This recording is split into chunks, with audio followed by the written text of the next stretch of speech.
it exist in real life? What to say about Zelda 2? For starters, it's unique for being the first and only Zelda game to be a side-scroller. It also introduced the magic meter, which was used in future games. It is also one of the first games in the series to directly sequel from another, as well as being one of the few divided between love it or hate it. Me, personally, I'm indifferent to it. The story goes like so. Link, now 16, has just been commemorated for rescuing Zelda, and Hyrule is rebuilding itself from the damages Ganon caused. They must have really good contractors, since most of the overworld before this game was hollowed out trees and caves. Now it's all towns all over. Anyway, Link's troubles are not over. First off, after rescuing Zelda, he's got to rescue another Zelda. Let me explain. The Zelda that had been rescued in the first game was merely a descendant from a long line of women with similar names. The reason being was that the first Zelda was being violently interrogated by her brother and a wizard years before the first game. He wanted to know where the Triforce of Courage was, and she simply refused to say. So the wizard put her to sleep. The brother, feeling guilty about the whole thing, kept her safe in a chamber, and from that day forward named every girl in the royal family after her to honor her. Impa, Zelda's advisor and bodyguard, tasked Link with the job of restoring her using the full power of the Triforce to bring her back. Since Link had the Triforce of power and wisdom already from kicking Ganon's ass earlier, he thought it would be a piece of cake. Wrong. To make matters worse, Ganon's evil spirit lingers on to influence monsters, and some of his still loyal minions want to restore him using Link's blood. The game also introduces Dark Link, an evil entity that's been recurrent in almost every Zelda game in the series. He also serves as Link's equal in battle. It's also one of the first rare games to harness the full power of the Triforce, the other being Legend of Zelda Skyward Sword, which was made 2 years ago. Now for the fun part. Could it exist in real life? Now, most of the items, such as the magic sword and the like, are mentioned in my last entry, so this one will be a lot shorter. However, unlike the last game, there are a lot of new items too. The first one being boots. These particular boots allow the wearer to float on certain bodies of water. Could these exist in real life? Yes and no. Understand that no shoe or boot in the world can help you float or walk on water, despite what YouTube gets you to believe.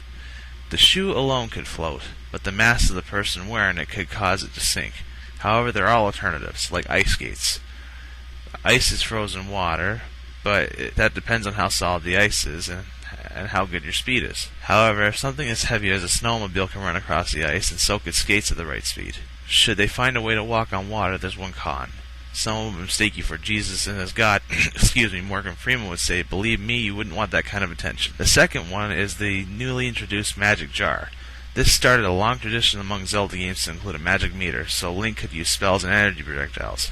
Could this exist? Yes. See, theoretically, magic is a concept in which unbelievable things can happen and be achieved depending on the energy of the user. In other words, the more energy you have, the more greater the power. However, when people think energy boosters, they think energy drinks like Red Bull, Rockstar, Mountain Dew, and the like. However, that is not true. Energy drinks contain a synthetic caffeine and sugars which speed up the heart, keeping the drinker awake, but eventually, due to stress and the constant use of the drinker will eventually crash. So what are real energy potions, you ask? According to Livestrong, various vitamins are in juices, natural caffeines, and coffee and tea. There are some teas that are believed to help boost chakras, a concept that believes that certain parts of the human body have spiritual abilities and energy. Myself, I drink green tea. It's full of antioxidants and that increase the blood flow and the correct amount of natural caffeine. And best of all, like the Magic Jar, it's green too. Now the third new item is the Power Glove. This item allows Link's sword to cause more damage, an upgrade to the last game's Power Bracelet. This could exist, but not in the way you think. Unlike the bracelet, which the magnetic concept was used, the glove works a different way. Throughout history, gloves and gauntlets served as a certain purpose, from keeping your hands warm to protecting them from dangerous items. In this case, it allows Link to better grip his sword when he fights his enemies.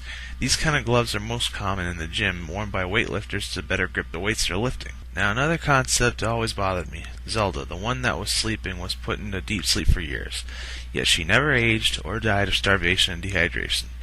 Lastly, when she wakes up, she never suffered from atrophy. You could argue that it's magic, but until now I was thinking of the scientific aspect for the matter. When a person sleeps, their metabolism increases, burning the nutrients in your body in order to keep your energy up for the eventual awakening. In order to keep a comatose person alive, you need to keep their body at a nutritional level, and at the time this game took place, I doubt IVs were even invented. However, If one were to slow down the metabolism, it would slow down the energy intake and increase the life expectancy, but slowing it down to the capacity required for Zelda to be alive is astronomical. Not impossible, but hard to do. Then there's the age factor. She never ages, and is the same age when she wakes that she was when she slept. In order for that to be possible, she would have to be frozen cryogenically, which could be possible, but you have to believe in the magic, because in that case, since technology for cryogenics was also not invented in the game, the pro is she would survive, but the con is the kiss that Link gave probably lowers his magic meter, if you know what I mean. Obscure reference for the win. Of course, as usual, debate, argue, and let me know what I missed. Stay tuned for more. Oh, and one more thing. The women that heal Link's magic and health meters, they're hookers. I know this, Zelda fan knows this, and Shigeru Miyamoto knows this. Atari may have been the first to invent video game porn, but Nintendo did the first prostitution for gaming history. Suck on that, San Andreas.